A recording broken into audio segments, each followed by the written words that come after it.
Vous écoutez Europe 1, 9h30. Le journal des médias avec Thomas Joubert. Bonjour Thomas. Bonjour, à la une ce matin, le coup de sang de Patrick Balkany devant les caméras de BFM TV. M6 qui dévoile ses projets pour la rentrée de septembre et Florent Pagny remonté contre le montage de The Voice.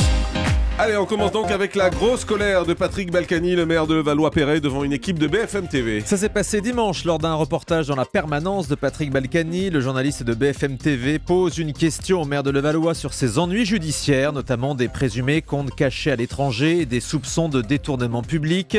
Patrick Balkany refuse dans un premier temps de répondre, avant de s'emparer de la caméra de BFM TV, puis de s'isoler pour tenter d'effacer l'enregistrement. Mais toute la scène a été filmée et diffusée ce matin par BFM TV. Ça fait 30 ans que j'ai la même maison. De quoi vous tombez de l'armoire? Alors monsieur, j'ai fini de vous parler. Maintenant, vous pouvez sortir et quitter ma permanence. Cassez-vous. Isabelle Balkany essaye de calmer son mari. En vain, il revient à la charge et la situation dégénère. Patrick Balkany s'empare de notre caméra. Parce que vous nous faites chier. Il rentre dans sa permanence, s'isole dans une pièce avec l'intention de retirer la bande de notre caméra. Je vais lui enlever son... Sa femme et un autre proche tentent de le ramener à la raison. Tu arrêtes, tu te calmes. Tu te calmes aujourd'hui, pas maintenant. Ça tourne, je vais lui enlever. Non, mais quel gâchis, Patrick, arrête. Finalement, 5 minutes plus tard, c'est Isabelle Balkany qui nous rapporte notre caméra. Incroyable, vous avez entendu donc la femme de Patrick Balkany qui tentait de calmer son mari. Elle a présenté par la suite ses excuses aux équipes de BFM TV. Voilà, et si vous voulez voir les images qui sont assez spectaculaires, justement, je les ai mises également sur le blog jean-marc-mondy.com. Vous avez Balkany, vous avez Guénaud, vous avez tout. M6 dévoile ses projets pour 2014. La chaîne devrait attendre la rentrée de septembre pour lancer son nouveau télécrochet Rising Star basé sur l'interactivité avec les téléspectateurs. C'est également en septembre qu'on découvrira un nouveau divertissement basé sur la couture, je vous en ai déjà parlé.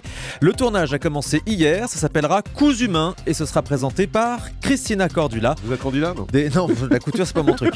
Des annonces faites ce matin par la directrice des programmes d'M6, Bibiane Godefroy, dans le Figaro.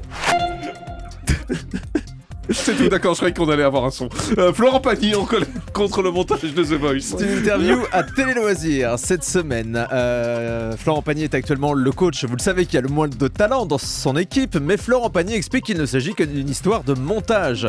Les auditions à l'aveugle sont en effet enregistrées sur plusieurs jours, remontées dans le désordre, c'est notamment pour ça qu'ils sont toujours habillés pareil. Ils montent l'émission en fonction de l'histoire qu'ils ont envie de raconter. J'ai l'impression que ça les amuse de me faire passer pour un ringard, dit-il.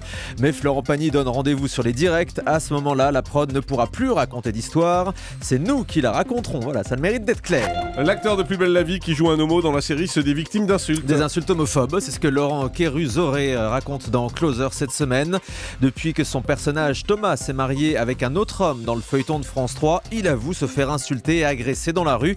Des réactions affligeantes, explique-t-il, et il annonce que Plus belle la vie va poursuivre sa volonté d'être le reflet de la société, puisque le couple Thomas-Gabriel va entreprendre des démarches pour adopter un enfant. Une nouvelle soirée de mobilisation pour les otages en Syrie.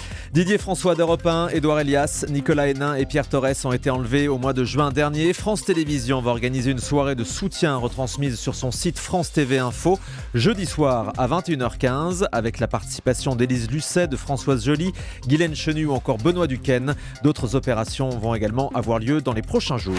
Mauvaise année pour les ventes des quotidiens nationaux. Oui, les chiffres de diffusion pour 2013 ont été publiés hier. Tous les quotidiens ont vu leurs ventes baisser l'année dernière, à l'exception de La Croix et des Échos.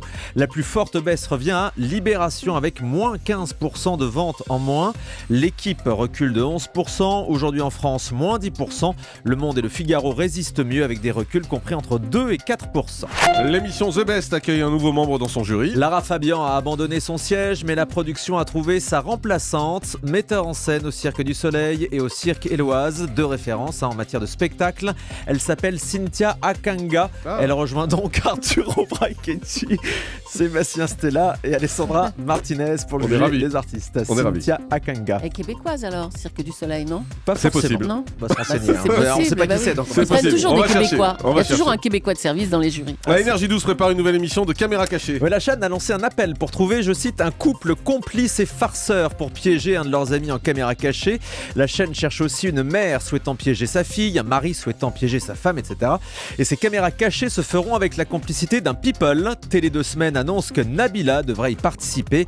Elle piégera un de ses fans avec la complicité d'un de ses amis. Les tournages auront lieu en mars et en avril. Brahim Zaibat, l'ex-candidat de Danse avec les stars, rejoint le casting d'une comédie musicale. Le danseur, ex-petit ami de Madonna, interprétera un des 3 mousquetaires dans la comédie musicale du même nom qui verra le jour d'ici 2016. Un spectacle produit par les mêmes producteurs que Robin des Bois avec M. Pokora. Et on termine avec le chiffre du jour. 111,5 millions, l'audience de la finale du Super Bowl dimanche soir aux États-Unis, un chiffre jamais atteint. C'est le record d'audience historique de la télévision américaine. 111 millions, ça fait près d'un Américain sur 3. Jean-Marc, ça laisse rêveur quand même. Exactement. Même 115 millions pour la prestation de Bruno Mars. C'est énorme. Je cherche qui est Cynthia Kingham, mais franchement, on trouve rien sur elle, Même sur Internet. même Elle sur a même pas de Internet. page Wikipédia, c'est bizarre quand même. Merci Thomas. Le grand direct des médias, Jean-Marc Morandini.